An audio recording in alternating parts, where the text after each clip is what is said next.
everyone. I'm Angie Fyfe, Director of Resource Efficiency and Renewable Energy with ICLEI USA, and it is my pleasure to welcome you to this 90-minute webinar concerning the Sustainable Energy for All Building Efficiency Accelerator.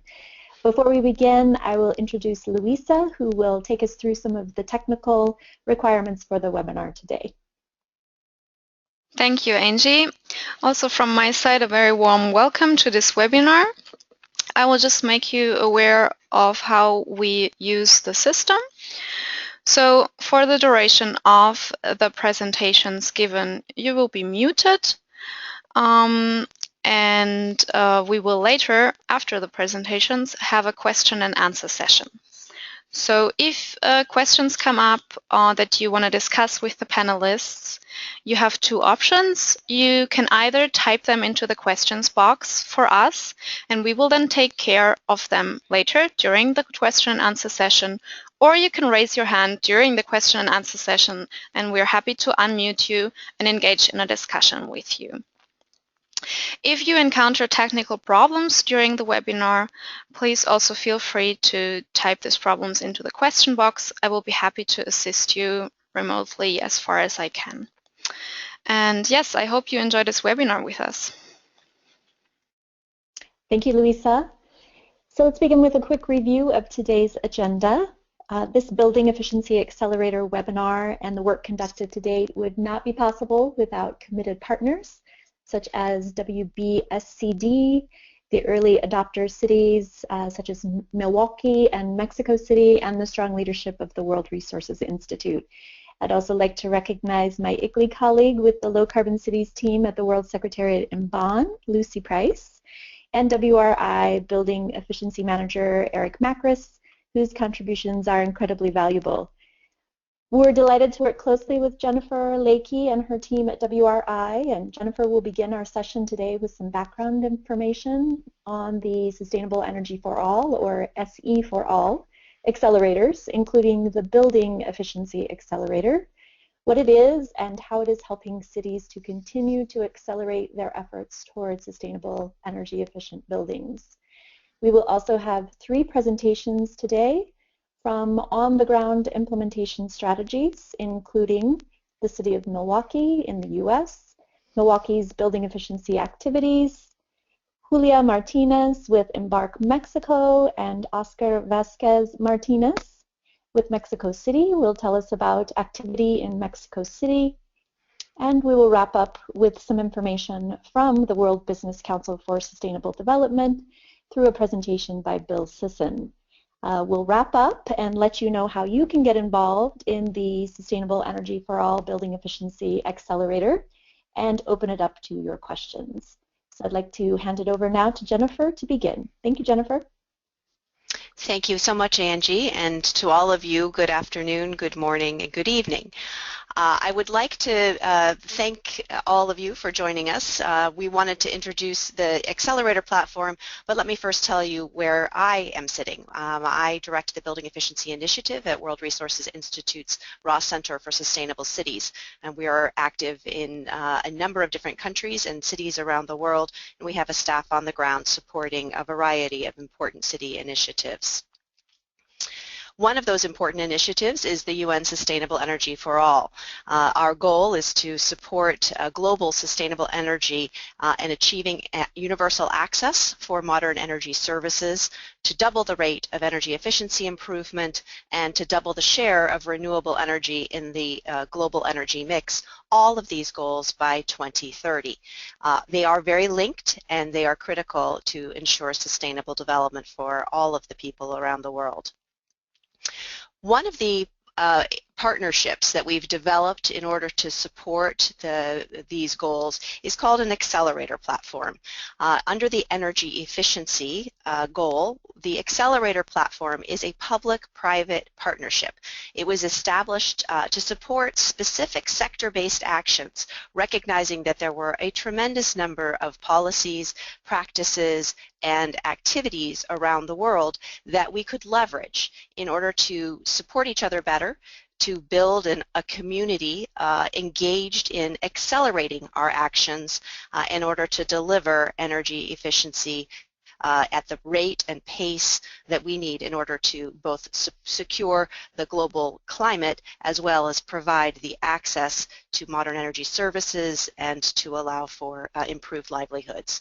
These accelerators, there are 6 of them today, are in varying stages of implementation. I'm not going to spend much time speaking to the lighting or the appliances or fuel efficiency, but clearly these are important initiatives and we would welcome an opportunity to introduce you to any of the accelerator platforms. What we're going to focus on today is the Buildings Accelerator. As you all know, buildings are a critical part of the environmental sustainability and of the urban fabric that's critical to deliver services to people living in cities and in countries around the world. Nearly 40% of energy demand is due to activities in buildings, whether that's electricity that's delivered to buildings or whether it's on-site fuel consumption and the need for energy to supply those local energy demands. We know that by reducing the energy consumed by buildings, either electricity or direct energy, we can also reduce emissions and we can distribute fuel and energy to more people. We know that 1/3 of the energy demand could be reduced using today's commercially available technologies and practices that could support more efficient use of energy. We know that this is an important agenda both in the emerging economies that are rapidly growing and building new buildings and also in today's developed world where there may be inefficient infrastructure that's already been developed and could be renovated to deliver more energy efficiency services. So our goals are to support both the economic and the social and environmental agendas that would allow for a sustainable development outcome by looking at buildings. As we said earlier, the problems and challenges are not necessarily technological boundaries or challenges. These are about awareness, expertise, the ability to take action, and finding the partners that allow you to overcome the barriers that we see in the market. In an Institute for Building Efficiency study a number of years ago, there was a clear recognition that the barriers in order to bridge the gap between where we are today and where we are tomorrow are both in the policy realm and in the markets. The public-private partnership approach that the Building Efficiency Accelerator is taking on, and which you'll hear about today, aims to bring together policymakers and stakeholders to help overcome the barriers in the market, whether those are technical or awareness barriers, or whether they're policy barriers, in order to implement codes, standards, allow governments to move forward with leadership programs and taking on agenda, and engaging communities, whether they're in the utility domain, in the ESCO world, or in technology providers that can support these actions. We do this in 2 ways. The Building Efficiency Accelerator partnership is designed to support cities, whether they are inspiring cities, those that have already taken significant action, or aspiring cities, those that aspire to take on more activity and more action. We believe that we can do that by a variety of what we consider to be light touch approaches, webinars such as these, the ability to share and spread information, and as well as deep dive approaches. And you'll hear a little bit about our deep dive with Mexico City in a few minutes as we move through the agenda. But clearly what's critical is that you're on this path and we're on this path supporting you. We look at the engagement process from the perspective of how cities need to create a commitment, how you can assess where you are today, where and how you develop opportunities to move forward, implementation plans that allow for the deployment of technologies and practices, and then the ability to circle back and a circle of improvement to allow for next steps and the learning process to continue. Our partnership for the Building Efficiency Accelerator is a variety of NGOs, companies, and cities. We work at the city level, although clearly we coordinate very closely with national governments who are critical in also establishing some of the foundational policies that allow cities to move forward. We'll talk a little bit more about some of those policy options in a few minutes. But we see cities as on the front line, critical to delivering energy efficiency in the jurisdictions where they have policy control over things like building codes. So our NGO partners come from a variety of backgrounds and technical expertise. We're delighted that ICLEI and the World Business Council for Sustainable Development, both of whom are with us on this webinar today, have stepped in and provided tremendous technical resources and experience in this partnership. We also have a variety of companies such as Accenture, Alstom, Johnson Controls, Philips, and others who are available and providing support for us in the terms of technical assessments. We welcome the cities who have already committed to participating in the Building Efficiency Accelerator, including Mexico City and Milwaukee, who are on the line today, as well as others around the world, such as in Warsaw and the city of Muñoz in the Philippines and Toyama in Japan. We are going to be actively recruiting additional cities and countries to join us in the Accelerator platform, and we look forward to fielding any questions you may have about how to get started. But what are we signing up cities to do? As we said, we are really focused on this public-private partnership that allows for cities to take additional action in order to double the rate of their building efficiency improvement by 2030. We ask that each contributing partner, each partner that signs up, is committing to enabling one new policy and a demonstration project that would be announced at COP21 in Paris or at a future other events.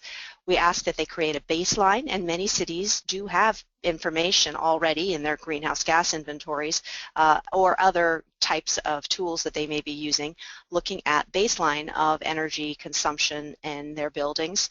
And then we ask that they track and report progress against the goals and against the actions and policies that they've taken on as part of our partnership. So we believe that sharing experience and working together allows us to talk about what policies work, how you implement them, and create a virtual community of learning. We believe that these benefits are significant because in working together with participants in the market, from business sectors, from the association world, and from NGOs, we can overcome some of the barriers that we face together. We have shared vision and agenda setting work that we do. We engage with multiple ministries in support of our cities. And then we provide stakeholder technical assistance in terms of what are the knowledge and the approaches that have worked in the market, the challenges or the implementation strategies for implementing new policies. And we focus on providing opportunities for our partners to engage in an international dialogue. And we hope that through Sustainable Energy for All, the Building Efficiency Accelerator can shine a spotlight on the areas of innovation and of excellence that we see emerging in many cities around the world, whether they're in emerging economies or, again, in the OECD or developed world. I mentioned the policies. One of the critical elements of our Building Efficiency Accelerator work is the ability to focus in on the policy agenda. We recognize that policies create a common platform for action. So that may mean that new buildings, for example, have local building energy codes that are implemented. It may mean that governments set targets in terms of the rate of improvement they'd like to see in their existing buildings, or the types of actions they'd like to see going forward. For example, developing a green schools program for all new schools, or developing performance information on all city buildings. There are a variety of actions and policies that Building Efficiency Accelerator partners take on in support of their goals. One example here is, again, the type of government leadership programs we could see. I mentioned the public buildings improvement targets, and that's certainly a popular way of getting started for many cities, but also looking at things like procurement regulations, the types of approaches that a city might take to select equipment, to overcome challenges we call the first cost challenge, which is often due to the fact that many times our procurement rules are set up to purchase the lowest cost equipment, not necessarily the lowest life cycle cost equipment, meaning that the first cost of the chiller or the equipment may be low, but the operating cost of that equipment may be very high over time, locking in inefficiency because of a procurement rule. These are the types of challenges that many cities face and that we have strategies and approaches that can help overcome. So we're looking forward to being able to demonstrate and engage many cities around some of these common strategies and approaches. The first example of our deep dive approach is in Mexico City. We're going to hear a little bit more about these approaches that Mexico City is taking on and the types of actions underway from other panelists, but let me just say that we're excited and delighted to have both Mexico City and Milwaukee on our webinar today to share a little bit about their experiences in accelerating energy efficiency in their cities. We would welcome new partners, and we here are providing contact information for the WRI and ICLEI team. We are delighted to answer any questions at the conclusion of the webinar or offline, and thank you very much for joining us today. Let me turn it over back to Angie and to the ICLEI moderators. Thank you so much, Jennifer. Appreciate the overview on the SE4ALL Building Efficiency Accelerator. It's my pleasure now to introduce to you our presenter from the city of Milwaukee in the U.S., Mr. Eric Schomburger, who will tell us a bit about what's happening with the Milwaukee Building Efficiency Accelerator. Eric, off to you. Thank you, Angie. I'm excited to be on the call today. So we're here in Milwaukee, Wisconsin, which in the United States, which we like to think of as North America's smart energy hub. We're located on the shores of Lake Michigan, which is a fresh body of water. We like to think of ourselves as being on the fresh coast of America. Up there, we're about an hour north of Chicago, if you're familiar where that is in Illinois. A little background about our city. I mentioned we're next to Lake Michigan. We also have lots of rivers running through our city. We are a city of about 600,000 people in the city proper, but our metropolitan area is about 1.6 million people. Our key industries are manufacturing, with a heavy emphasis on energy, power, and controls. A lot of that is building efficiency technologies. We also have a very strong focus on water technologies, and also food and beverage processing is one of our more traditional areas, including beer and sausage, among others. Our climate is warm and humid summers and cold and snowy winters, and so we have lots of temperature variation throughout the year, which means that all of our buildings have to have systems in place to deal with that wide range of temperature differences. So I'm in the Office of Environmental Sustainability, and we take our marching orders from Mayor Tom Barrett, who had this quote early in his tenure. He's been the mayor since 2004, and he said, "I want to create an alignment of economic and environmental interests that improve Milwaukee's quality of life." And so what that really means is when we talk about energy efficiency in the city of Milwaukee, we talk about it both from an environmental standpoint, but we also talk about it from an economic standpoint, that it's really important to help keep Milwaukee's homeowners and businesses economically competitive. Energy is obviously something that you can control. It's a cost that you can control, and so we want to provide assistance to do that. A little bit more about the mayor. So we have a number of programs which I'll talk about, and those programs have been nationally recognized by the U.S. Conference of Mayors. Our mayor has won 2 climate protection awards for those programs, the Milwaukee Energy Efficiency Program and the ME3 Sustainable Manufacturing Program. We also spend a lot of time thinking about climate adaptation. And for Milwaukee, the threat of climate change is hot summers and extreme weather events. We've had major floods in 2008 and 2010, and so we think about energy and climate change in terms of both mitigation as well as adaptation strategies. So a little bit more about our office. We were created by the mayor in 2006, and our office had focus areas on energy, green infrastructure, meaning more green space to manage stormwater, and then trying to find ways to create jobs while we address environmental challenges. And so we've really worked on that focus of that energy efficiency really is an economic development tool. It is a way to create local jobs that, you know, fixing up our homes and businesses and making them more efficient. And so we have 4 core programs to make city operations and the community more sustainable. The ME2 program is a loan program for homeowners for energy efficiency. You know, so we provide financing so homeowners can pay for insulation and things like that. I mentioned our ME3 program. That's a technical assistance program where we help manufacturing companies locally identify opportunities to be more energy efficient. Our Milwaukee Shine Solar program helps homeowners and businesses understand solar energy and how to go about doing it, and does some really unique things to incentivize solar energy.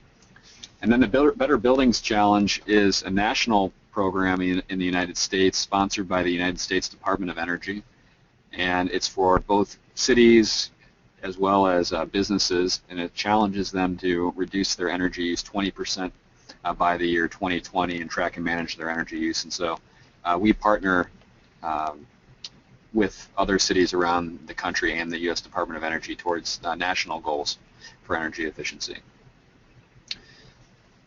We, in 2013, embarked on a strategic planning process around sustainability. We had dozens of meetings in the community and outreach to different stakeholder groups. And the idea of this plan called Refresh Milwaukee was to create a strategic plan for community sustainability. There were 8 issue areas in there signified by the icons at the bottom: buildings, energy, food systems, human capital, land and urban ecosystems, mobility, resource recovery and recycling, and water. And so it is a comprehensive plan. And I do need to give credit to the United States government. They had a program as a result of the economic downturn. It was called the stimulus.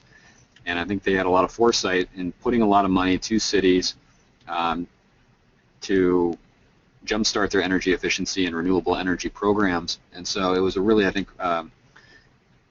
the U.S. administration had a lot of foresight to say, if we're going to stimulate the economy, let's do it in a sustainable way and set cities up for the future. And so we're grateful to that federal help.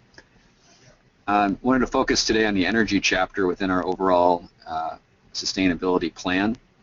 It focuses on 4 strategies around energy. Energy management internal to city government-owned facilities.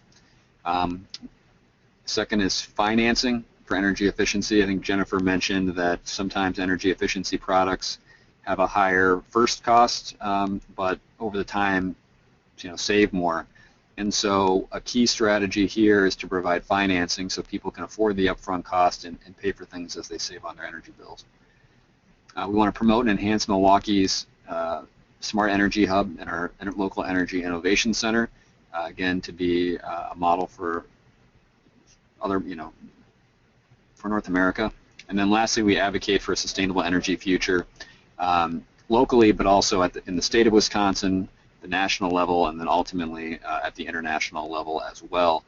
And there's an existing law in the state of Wisconsin where we are located called the Energy Priorities Law, which I'll touch on a little bit more, but essentially it says we've got to look at energy efficiency first before building more power plants and things like that. So starting with our energy management plan, this is again that focus on energy efficiency first. We have a team of all the different facility managers who operate different government buildings such as libraries, police stations, fire stations, and we all get together on a regular basis, and our office, sustainability office, chairs it, and so we monitor our energy use in city operations and then prioritize buildings for improvements and then implement a listing of projects to be more efficient. So we track our overall energy use. We have that 20% reduction goal by 2020 from where we were in 2009. So 2009 is our baseline year. We're at about a 12% reduction in our city facilities right now. And we also have a renewable energy goal of trying to increase how much energy we get from renewables to 25% by 2025, which is it's a lofty goal, but in order to try to hit that goal, we think it's really important to focus on efficiency first to bring down the baseline for what we need to hit on renewables. I mentioned our innovative financing for energy efficiency and renewable energy. And so, again, the idea is to help homeowners and businesses pay for energy improvements as they save on their energy bills. So Milwaukee has a lot of homeowners that may have a tough time making ends meet, or they don't have thousands of dollars to insulate their home or do other things in their home to save energy. And so we work with a local credit union to provide loans, and the idea is that instead of those homeowners wasting money every month on their energy bill, as shown in the left side of their of the photo in the middle there, they can instead kind of claim those dollars. Instead of sending it to the utility company, they can invest it in their house for energy improvements that pay for themselves over the long term, but also make the house more durable in the winter, upgrading the houses, and then ultimately creating local jobs. And there's a photo of one of our installers who's blowing insulation into the side of a house there from a house that was financed through ME2. We also have a commercial PACE financing program. PACE is an emerging financing tool in cities around the United States. Milwaukee is the only city in Wisconsin that has a PACE financing program, and essentially what we do is we get private investors to provide loan capital to building owners to do energy efficiency, and it's repaid as a special charge on the customer's property tax bill. And I won't spend too much time on that, but it really does overcome many of the barriers that Jennifer touched on in her initial presentation. So it aligns the savings that either a building owner or tenants get from energy efficiency and how that project is repaid over time. Lastly, we have a solar group buy program, and what we do is we coordinate with local neighborhood groups, and when we basically recruit homeowners to do solar, and when we get enough homeowners to agree to do pricing from our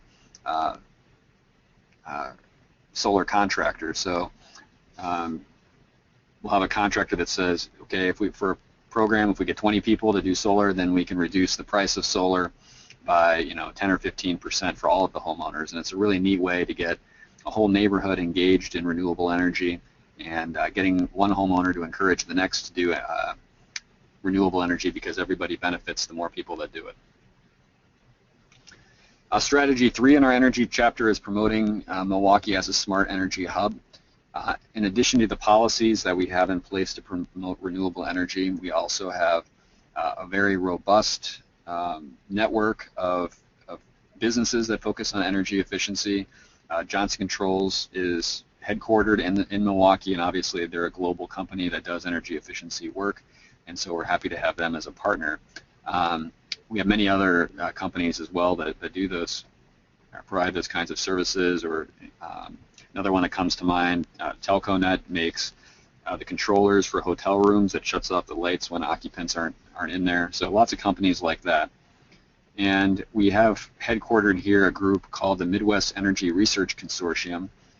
It's essentially a business group, but they're a network between all of our local universities that are doing research on energy power and controls, and they can then link that research to the companies that can benefit. They also have a Energy Innovation Center, which incubates kind of startup businesses. So, young entrepreneurs who maybe have an idea but need help getting their business up and running and increase to scale. MWork works with them to basically grow those businesses over time and connect them to the larger companies that are out there.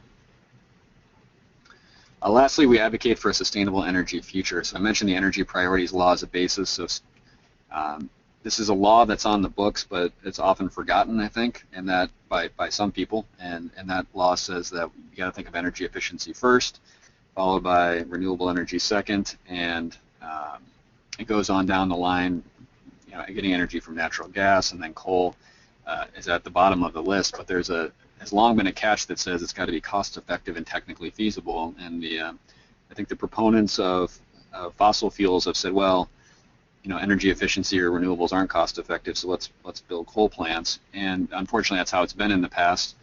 But part of what we're trying to do with the Smart Energy Hub is really demonstrate that energy efficiency and renewable energy are both cost effective and technically feasible, that these technologies have come a long way, and they should be the preferred option going forward. So we advocate for improvements both with our utility at the state level and then ultimately nationally and globally. So we're really excited to participate with SE4ALL and hope that the work we're doing here in Milwaukee will inspire others to not be afraid of climate commitments, but really embrace them as an opportunity for economic development. We mentioned a little bit more about our Better Buildings Challenge. Again, our goal is to cut energy use 20% by 2020. And the United States Department of Energy has provided a free tool called, it's the Environmental Protection Agency has created a free tool called Portfolio Manager to track baseline energy use and improvements over time. So we use that for our own buildings, but we also work with buildings owned in the private sector and encourage them to take the Better Buildings Challenge as well.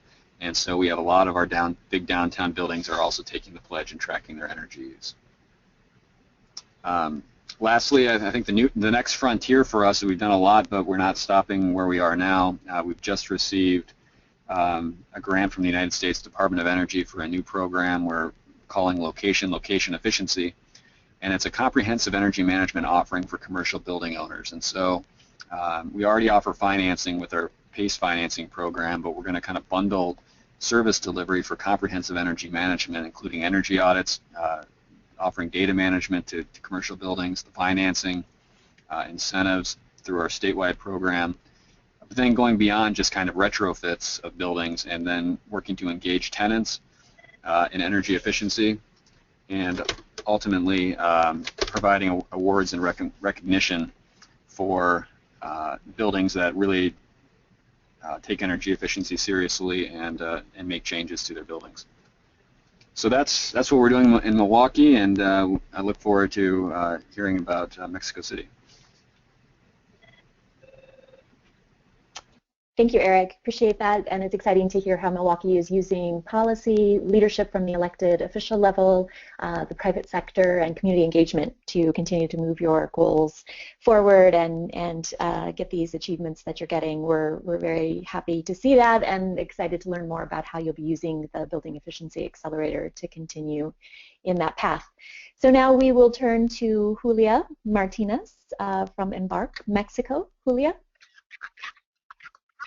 Yes, thank you very much. I'm very honored to be here in this webinar, webinar, and I would like to mention that I work for Embark Mexico, and we have been working, collaborating very strongly with the Sustainable Energy for All,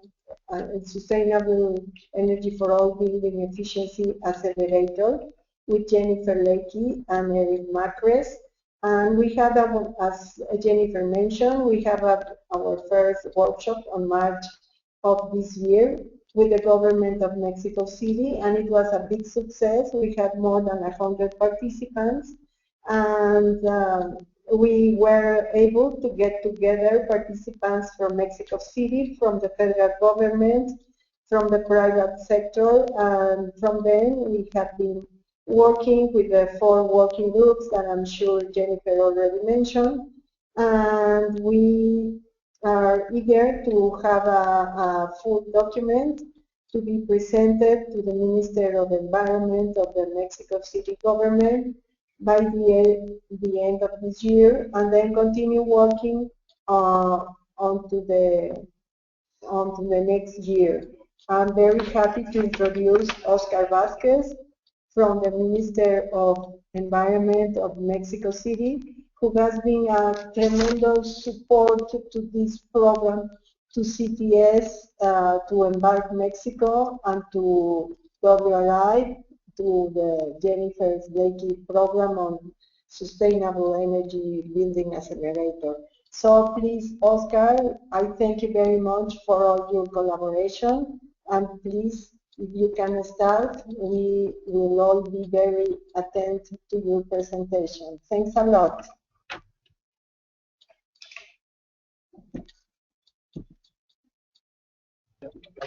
Thank you, Julia. Here is Oscar Vasquez from Mexico City Government. My presentation will be in Spanish. I speak in Spanish, but the slides are in English. Bueno, este es algunos temas de eficiencia energética en edificaciones en la Ciudad de México. Aquí tenemos una vista de la Ciudad de México. Pues como ustedes saben, es una de las ciudades más grandes del mundo. En la zona metropolitana de la ciudad pues tiene 21 millones de habitantes. Ahí corrijo, el número de vehículos ya es 5 millones de vehículos, más de 35,000 industrias, más de 65 metros cúbicos de agua por segundo consumido. Grandes números. Sin embargo, la Ciudad de México de manera oficial es el Distrito Federal, que es la zona amarilla que ustedes pueden ver en este mapa. Este sería el Estado, la entidad federativa, el Distrito Federal, y lo que está alrededor es la zona metropolitana. Pues para el Distrito Federal, lo que está en amarillo, los habitantes son 8.8 millones de habitantes, 2.5 millones de personas, en este momento casi 3 millones de vehículos, también con grandes números en cuanto al consumo de agua y en cuanto a la generación de residuos.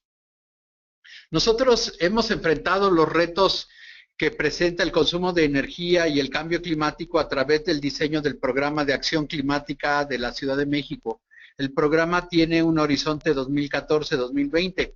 En estas imágenes ustedes pueden ver algunos de los talleres que desarrollamos, muchísimos talleres de diseño en donde participaron especialistas, académicos universitarios, empresas, consultores, por supuesto toda la iniciativa privada y muchos funcionarios del gobierno del Distrito Federal que dieron sus opiniones, discutieron abiertamente en un ejercicio de libertad propio sin precedentes, donde hablamos de los aspectos buenos y malos a los que se enfrentaba la ciudad, fortalezas y debilidades para enfrentar los retos, y producto de todo este diagnóstico surgió el Programa de Acción Climática de la Ciudad de México. Por supuesto, aparte de los talleres, además de los talleres, hubo todo un análisis de costo-efectividad de las acciones. Por ejemplo, aquí podemos ver una imagen con alguna de las gráficas de la curva de costos marginales. En el eje horizontal, pues podemos ver la reducción de emisiones que implica y el costo, de tal manera que el tamaño de los rectángulos nos indican tanto costos como beneficios ambientales de diferentes acciones bajo diferentes horizontes de tiempo. Que esto es pues una de las herramientas que se utilizó para seleccionar acciones. También hay acciones que no necesariamente responden a una lógica de costo-efectividad y sin embargo tienen importancia. Se hicieron unos ejercicios de priorización de acciones en donde se habló de acciones que detonan otras acciones, de acciones con mayor potencial de reducción de emisiones contaminantes y las que tienen mayor costo-efectividad. Esas abreviaturas que ustedes ven como EE1, REC2, son las abreviaturas que pusimos a las acciones. Por ejemplo, EE1 es Eficiencia Energética 1, GIR3 es Gestión Integral de Residuos, Acción 3, y así las fuimos numerando para que fuera práctico su manejo. Y hay sinergias. Aquí están las acciones, no espero que puedan leer esa letra tan pequeña, pero en la parte de arriba pueden ver una raya horizontal continua que va desde la izquierda mitigación hasta la derecha adaptación. Es decir, las acciones no son ni solo mitigación ni solo adaptación, sino que pueden tener un poco de todo si están más cargados hacia un lado o hacia el otro. Por ejemplo, típicamente las acciones de ahorro de agua nos permiten reducir emisiones de gases de efecto invernadero por reducción de la energía necesaria para calentar el agua, por reducción de consumo eléctrico para el bombeo de agua, pero también reducir el consumo de agua es una acción de adaptación a los efectos del cambio climático porque nos permite conservar este recurso. Entonces, todas las acciones que ven en esos pequeños cuadros de colores con las iniciales están más cargadas o hacia la mitigación o hacia la adaptación, pero forman un continuo. Por supuesto, tenemos indicadores para cada una de las acciones. Partimos del hecho de que lo que no se puede medir no se puede controlar. Entonces tenemos un sinnúmero de indicadores. Ahí pueden ver ustedes algunos de ellos que nos permiten dar un seguimiento puntual al desarrollo de cada una de las acciones. Y, por supuesto, construimos una línea base de emisiones al año 2020, en donde lo que nosotros esperamos es separarnos de esa línea base y ir reduciendo tanto por emisiones directas como reducción de emisiones indirectas y ir desasociando estas dos curvas, de tal manera que pudimos establecer metas de reducción, metas del programa de acción climática. Por un lado, reducir 10 millones de toneladas de dióxido de carbono equivalente en un horizonte al año 2020, y por el otro, en el tema de adaptación, pues trabajar para que 5.6 millones de personas puedan construir resiliencia en la ciudad, ya que esta población es vulnerable a los efectos del cambio climático en mayor o menor grado y a diferentes factores que algún día les podremos platicar el detalle de esta adaptación a los efectos del cambio climático. Con todos estos elementos publicamos una estrategia local de acción climática y un programa. La estrategia es el documento de análisis que nos señala los grandes caminos por los que debemos transitar, y el programa nos indica cada una de las acciones con nombre y apellido, como decimos, con responsables,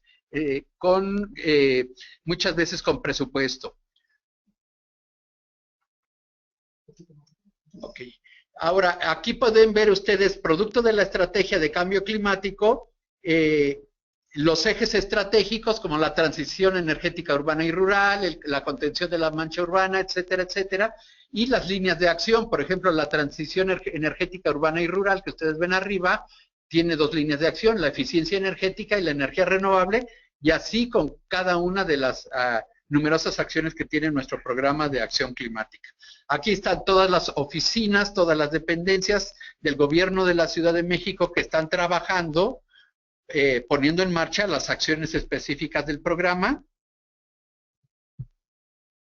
Y algunas de las acciones que tenemos, por ejemplo, la modificación de los hábitos de consumo de energía en los edificios institucionales, los programas de ahorro de agua y también de energía en edificios públicos, así como la captura de agua de lluvia, la modificación de códigos de construcción, particularmente del reglamento de construcción para incluir criterios de sustentabilidad, el uso de energía renovable en oficinas públicas y en instalaciones públicas del gobierno de la ciudad, el programa de auditoría sustentable también en edificaciones y la promoción de la eficiencia energética en el sector servicios, así como un programa de escuelas bajas en emisiones que estamos desarrollando en la Ciudad de México.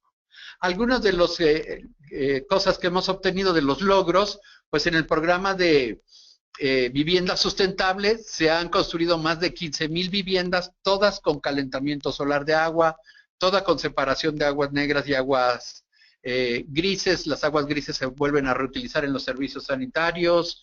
Si el conjunto habitacional es de más de 200 departamentos, se incluye alumbrado fotovoltaico en áreas comunes y una planta básica de tratamiento de agua. También tenemos en el programa de energía renovable, pues una norma que obliga a que los establecimientos con más de 51 empleados tienen que instalar calentadores de agua solares. Se han instalado más de 10,000 calentadores solares en la ciudad desde su puesta en marcha. Y dentro del sistema de administración ambiental tenemos más de 50 edificios del gobierno de la ciudad trabajando Se han hecho más de 150 diagnósticos en temas como basura, residuos sólidos, agua, energía y compras verdes. Y algunos de los resultados, por ejemplo, específicamente en el tema de energía, hemos pasado de un consumo en estos edificios de más de 21 millones de kilowatts hora a un ahorro de 2.700.000 kilowatts hora, lo cual, bueno, pues trae, ustedes saben, beneficios económicos y también beneficios ambientales por la emisión de gases de efecto invernadero. En México, en nuestro país, tenemos un sistema eléctrico interconectado y más del 80% de la electricidad del país se genera quemando petróleo, así es de que hay beneficios directos muy claros. También, por supuesto, en el tema de agua y en el tema de compras verdes, pues hemos obtenido beneficios que están siendo tanto económicos como ambientales. Y de manera global, el sistema de administración ambiental de la Ciudad de México ha logrado reducción de emisiones de gases de efecto invernadero producto del ahorro de energía por 1.400 toneladas y el sistema en total más de 3.300 toneladas de CO2 equivalente. Y aquí, bueno, pues traería al tema de los retos que nosotros tenemos. Perdón, me faltaba una lámina muy importante, perdón.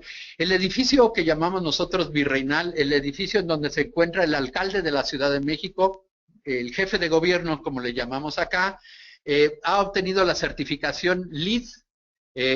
Cabe mencionar que es un edificio muy antiguo, tiene varios siglos de construido y dentro de su categoría se lograron aplicar las normas que LEED pide para manejo de un edificio adecuado, y esto ha logrado que obtengamos la certificación con los beneficios ambientales que ustedes pueden ver ahí, pero también en el Hospital Pediátrico La Villa, que es uno de los hospitales del gobierno de la Ciudad de México, hemos instalado un sistema de calentamiento solar de agua, que en la parte inferior pueden ver ustedes los beneficios ambientales que estamos logrando, y en el consumo de combustibles, y el programa para esta administración es poner calentamiento solar de agua en 30 hospitales del gobierno de la ciudad, que esperamos estarlo haciendo por etapas en los próximos años. Y bueno, aquí retos, creo que esta lámina trae un poco de problemas, pero les platico los retos. El gobierno de la Ciudad de México es un gobierno muy grande, que pertenece a una ciudad muy grande, pero esto no lo hace rico. En realidad somos un gobierno bastante pobre. Esto hace que nosotros requiramos toda clase de ayuda, toda clase de asistencia técnica y no técnica, muchas veces financiera, para desarrollar proyectos exitosos, proyectos pilotos, para desarrollar los proyectos masivos. Y en este sentido, muchas veces, pues, la asistencia que llega es muy bien recibida, y es el caso de lo que nos está pasando con el acelerador de eficiencia en edificaciones, y bueno, el trabajo que estamos desarrollando de la mano con WRI y con todos los aliados que trae la iniciativa, puesto que en la Ciudad de México, pues, ante esta falta de recursos, literalmente nos faltan manos para abordar los retos tan importantes que tenemos enfrente, y esta iniciativa, pues, es una gran oportunidad para nosotros, para, entre muchas instituciones que están participando, que están haciendo aliadas, pues poder conformar planes y programas, casos exitosos que nos permitan llevar todas estas experiencias exitosas a un gobierno, como yo decía, bastante grande, a una ciudad grande, y que esperamos que se pueda replicar de aquí al resto del país y que pudiera servir de ejemplo, esperamos nosotros, para otros países y otras comunidades en el mundo. Pues esta es mi presentación, quedo a sus órdenes si hay alguna pregunta. Muchas gracias. Thank you very much. And thank you, Mr. Vasquez. That was great to hear that Mexico City's underlying goal with regard to their climate action program is enhancing the quality of life for the citizens of Mexico City, and also that you are prioritizing your actions around energy, water, and renewable energy, similar to Milwaukee. So thank you for your presentation, and we will move now to our final presenter, Mr. Bill Sisson, who is representing the World Business Council for Sustainable Development, and will let us know about the Energy Efficiency in Buildings project. Thank you, Bill. Yeah, well, thank you, Angie, and muchas gracias, Oscar, and thank you, Eric. It's great to see such wonderful activities happening in kind of the city context, and that is really a nice segue into what I'm going to speak about with some initiatives we have going with World Business Council for Sustainable Development. The WBCSD is a partner of the Sustainable Energy for All Building Efficiency Accelerator, and so we're very happy to support the work of the SE4ALL activities. For those less familiar with WBCSD, it is some 200 private sector companies committed to sustainable development from around the world. It is known particularly as the business voice of sustainable development, being CEO-led, and has a number of projects that are either sector or cross-sector oriented towards scale-up of sustainable development in various areas. The initiative I'm going to speak to is, of course, the Energy Efficiency in Buildings initiative, and I'll speak a little bit about that as we go here. Let me get my, there we go. The project is really a second step in the EEB portfolio at WBCSD. We launched the Energy Efficiency in Buildings work in 2005 and 6, realizing it was an area that was largely unattended to in the context of the WBCSD. And so we brought together a second project, co-chaired once again by Lafarge and United Technologies, joined by some of the same but some new members that make up our core group, the names you can see represented on the slide. And importantly, we brought in this particular phase of the project four very important partner organizations, being the International Energy Agency, the Urban Land Institute, the World Green Building Council, and the broader global network, which is some 65 national and regional business councils from around the world, many of which reside in developing and emerging economies.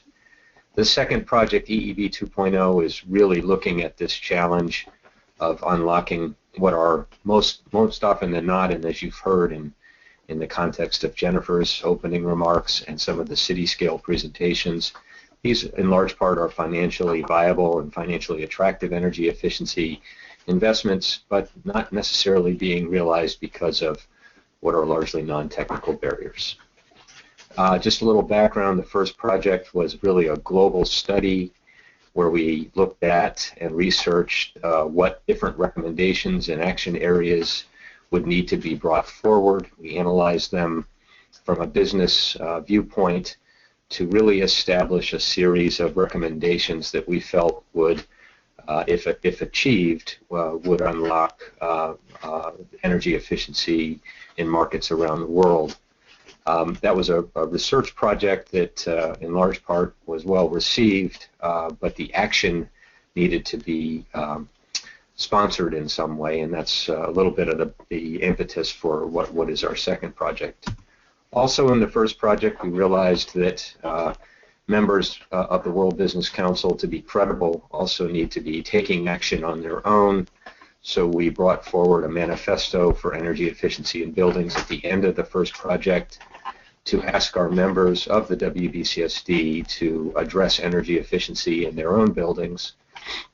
To date, we have 140 signatories of that manifesto at the WBCSD, and we've gone so far in the second project to document now 26 action studies or case studies of the different actions some of the member companies have taken in response to the manifesto, and you can find these reports online at the WBCSD.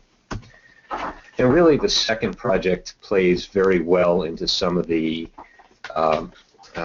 what you've already heard today from Milwaukee and from Mexico City as to how do you bring the right set of actors together in a particular market context and address some of these issues, seek the broad benefits, and get action to be taken amongst the stakeholders in that market.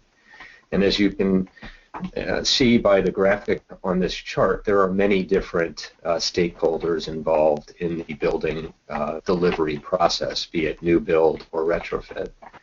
And so what we're trying to do is understand how different value metrics are divided amongst the different stakeholders in the market, because as we've seen in great pieces of work produced by the International Energy Agency and others, there are broad market co-benefits to energy efficiency that go beyond simply the cost savings of energy efficiency that can be realized by owners, developers, and occupiers. And so the list on the right tries to get at some of those co-benefits that we hear and understand are accessible in the market context. And so how do we position an engagement strategy with the broader value chain to realize those benefits in the marketplace? And so the second project of the WVCSD EED 2.0 is really about establishing a scalable framework or a scalable process that we can take forward into many markets around the world to try to unlock those value propositions I mentioned earlier. So we've developed together with our partners and with the help of some of our partner organizations really a two-phase approach to market engagement. The first phase is what we call the diagnosis and solutions phase, and then we move into an action phase. In the context of the process itself, we utilize something we call the EED laboratory to really get a firm and clear understanding of the market situation. It's also a way for us to develop a set of motivated stakeholders that will be a part of taking the actions forward in the second phase. And of course, the second phase is really about a local takeover of the action programs and implementing those. And I'll talk about a few of those in a moment. But first, let me talk a little bit about the laboratory itself. It's a multi-day commitment of stakeholders and local experts and resources to perform this multi-day exercise where we bring together a broad body and a cross-section of stakeholders in a particular market. We interview those stakeholders to explore barriers and enablers, to look for possible actions that could be taken forward, and to really try to get an understanding on how the value propositions vary amongst the stakeholder community. From there, the second day is really about analyzing what the interviews informed the technical committee to assess and to come forward through working sessions and roundtables, a list of recommended actions that can be taken forward. We report those out in a plenary format. On the third day, we bring the stakeholders back, we bring the technical committee forward, and bring external stakeholders that may not have necessarily been involved with the laboratory itself to hear the results of the lab and the outcomes, and more importantly, to express a commitment by the local set of stakeholders to take the action steps forward. We've done this in 7 places around the world. We held our initial trials of the framework process in San Francisco and a few months later in Shanghai back in 2013. Last year, we really rolled out a number of these EED lab engagements in different parts of the world, in Poland, in Houston, in launching them in Bangalore, Rio de Janeiro, and Netherlands and Belgium earlier this year, and have taken a plan forward where we will be in Jaipur, India, Indonesia, Malaysia, and Singapore later this year, as well as finalizing our work in China in the early part of 2016. These labs are very intensive. They bring together 40 or more, 50 or more stakeholders in a particular market. they look to bring together an additional 25 to 30 technical experts and resources in a particular market across a number of themes to help identify what we need to do within a particular context of that market to unlock energy efficiency programs. In terms of the different areas of expertise that are starting to take root, in the areas we've been and where we expect to take this forward, we really see four themes emerging. They're very comparable and similar to the themes that Jennifer presented earlier in terms of the bridge to energy efficiency. You may recall it's really about across the value chain raising awareness, bringing forward case studies and demonstrating the multiple benefits that energy efficiency programs can provide. It's really about providing the financial programs, much you've heard in Milwaukee and in Mexico City on the different program structures that are being put in place. It's very similar in other places around the world.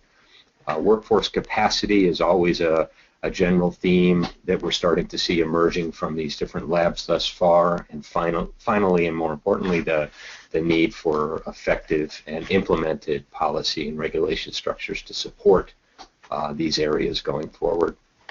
So what we hope to produce at the end of the project, which will probably wrap up towards the middle to end of next year, is 9 very active action programs being implemented around the world. We have ongoing action programs now in place in Houston, in Warsaw, Poland, developing in Rio de Janeiro, in Belgium and the Netherlands, and then soon we will see them emerge in Bangalore, Jaipur, Singapore, Jakarta, Kuala Lumpur, and then China. An example of an action plan to represent this is real and it's working is a program that's being supported and coordinated by the Houston Advanced Research Center in Houston, Texas. They've launched an initiative called, as a result of our EEB Lab and action program, they've launched a program called Energy Efficiency in Buildings Houston. They are working aggressively in 4 key areas chaired by different local experts and organizations within the city of Houston. The first in finance. You heard Milwaukee talk about implementing a PACE program. PACE is legally legislated in the state of Texas, and they want Houston to be the pilot market for its implementation, and that is very actively going forward, along with financing advice and advisement from the adoption of the Investor Confidence Project for the city. In terms of operations and workforce capacity, there's a separate group working on development of training modules for building operators. This was seen as a very serious issue to sustaining the energy performance of buildings, which oftentimes compromises the ability to realize the investment return that's available. And then finally, policy and awareness areas are supported. The last thing I wanted to talk about was the scale-up issue, which is really how do we take these different programs, if you will, that we're implementing and scale them so that they can happen in other parts of the world.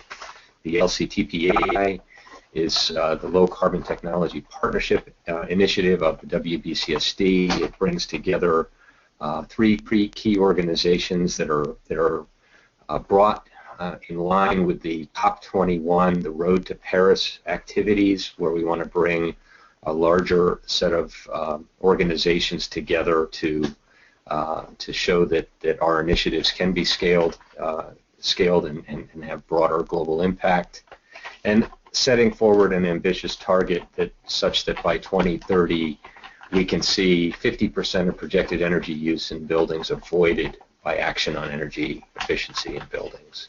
That is what's needed. That is what the IPCC and others say is important on the path to 2050, and to bring together the right organizations as part of COP21 and what is a formation of a Buildings Day to support this scale of commitments is what the LCTPI is trying to achieve.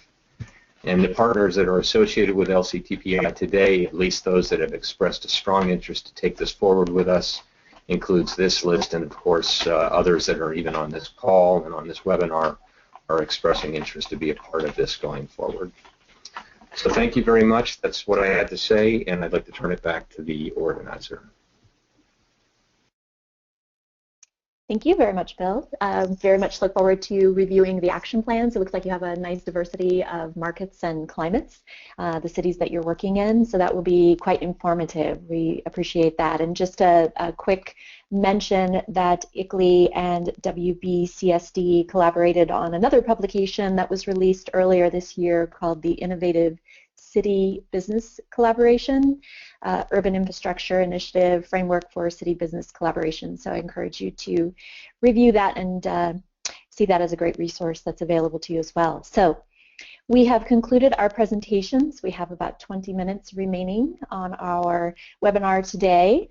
We have participants online, and we also will have a number of participants who will be reviewing this webinar through recording at a later date. Would like to let you know how you can get involved with the Building Efficiency Accelerator.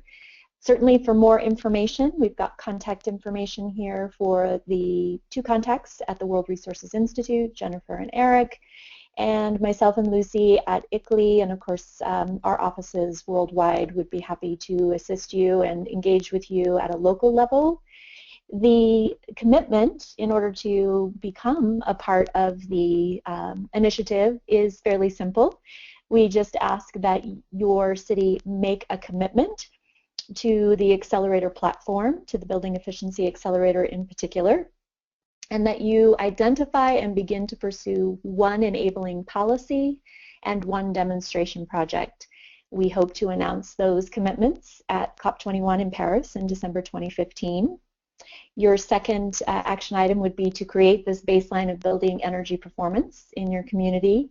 And then thirdly, to track and report your annual progress and share your experiences and best practices with others, as Mexico City and Milwaukee have done today. So we hope that you will consider becoming engaged with the Building Efficiency Accelerator platform. As you've heard today, some cities are joining in even though they have already taken significant action on efficiency in buildings. Others will be joining us at the very beginning of that journey. So wherever you are along that path, we invite you to participate. We do have some opportunities for commitment and recognition, as you can see from our slide here. The World GBC Congress in Hong Kong coming up in October, and as we previously mentioned, COP21. So I will open it up now for questions from our audience, our live audience. And I have a couple of questions for panelists as well. So we'll see if we need to kickstart that or if we have some immediate questions from our audience. All right, I'm going to go ahead and ask a quick one of Jennifer. Jennifer, for those cities that have already taken some action on building efficiency, what sorts of tools and resources do you see becoming an add value from the accelerator, and what other value add would be achieved by committing to the accelerator? Thanks, Angie. Very good question. I think that from my perspective, the recognition that we are all on a learning journey is the first step. And what that means is that for cities that have already begun their work, that we recognize that there are varying stages of that. Now that we've talked a little bit about some of the awareness raising, but clearly programs like financing, whether that's looking at something like a PACE program, in many countries there's an opportunity to do property tax assessments that allow you to pay back the investment in the energy efficiency or renewable energy by simply adding a surcharge onto the tax bill. Those are the kinds of opportunities that we've heard from in both the Milwaukee case and through WBCSD's work, that number of cities that have already been working on energy efficiency are taking on. For other cities, there's an opportunity to build on some of the existing activities. I think that many cities have looked at an implementation of local building energy codes, but clearly there are a variety of ways in which those need to be revised and revisited over time. The cycle for doing a policy update in many cities is between 3 and 5 years. So building energy codes may be continually something that a city would want to reassess and engage in. What we hope is that the Accelerator is an opportunity to look at this from the long term, and we've talked a little bit in the presentations today about how critical action planning is. But once you've got your action plan and you've identified the opportunities that you think are the priorities within the city, how do you galvanize the communities that you need to engage in order to implement those plans and those approaches? And regardless of the policy selected, the opportunities exist for better outreach and engagement in ways that can support action. One example in that regard, I'll turn to sort of New York City. We know that in the Plan YC, in the activities that the mayor put in place, and Mayor Bloomberg initially, and it's been continuing, have been to create more disclosure of energy performance. In many places, that is a difficult journey to begin. Many times billing is not done based on actual usage. Many times the opportunities to gather that information from your utility takes some time, and then what do you do with it once you have a good, strong set of utility bill information? How do you leverage that? How do you use it? Where do you begin? Looking at something like what New York did in terms of creating a publicly available data set associated with their buildings of a certain large size is one approach to getting that in place and beginning to track performance, but there are a number of other ways to do that. Eric mentioned Portfolio Manager. That's a really strong tool that allows you to enter data and calculate how your building is doing with regards to a cohort of similar buildings, and giving that management attention, getting that data and those tools in place are things that the Building Efficiency Accelerator hopes to be able to be an umbrella organization that can support along every step of the journey. The programs, the 9 action plans and cities that WBCSD laid out, many that are part of the World Bank's trace analysis, which is an energy program ESMAP runs out of the World Bank. It's an energy service group.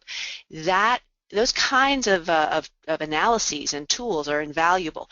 But for as many as we've recounted on this webinar, there are many hundreds and thousands of cities who, even if they have the analysis, haven't necessarily moved to implementation. And I think that's where our partnership and the really strong technical partners we have can be supportive of policy pathways and actions on the ground. Thanks for the question, Angie. Mm-hmm. Yes, thank you, Jennifer. And I'd like to maybe ask the cities and allow them to have the last word here in terms of any gaps that they see. Obviously, there are lots of tools, lots of resources. Are there areas where you feel we could continue to engage on building energy efficiency, where you see that's not currently being addressed to the level that you would hope it would be? Maybe we can turn that to Eric first. Well, I think to us, the value of being involved in this is it's a learning network, first of all, and we always try to do that and kind of stay abreast of what other places are doing, and we try to lead as much as we can, but oftentimes it helps too to basically say that these policies are needed just to kind of keep up and remain competitive, and so we view this as a great opportunity to both showcase what we're doing to others, but also learn from others as well from around the globe. But I think also, we're really just interested in trying to raise the profile of energy efficiency, and to be able to say that we're kind of participating in a global movement to do that adds some heft and to what we're doing with certain stakeholders, and so overall, we view it as a positive. We're doing it anyway, and energy efficiency anyway, and so this really just is a great opportunity to engage both locally and internationally. Mm-hmm. Great, thanks, Eric. How about Julia or Oscar? Any parting thoughts from Mexico City?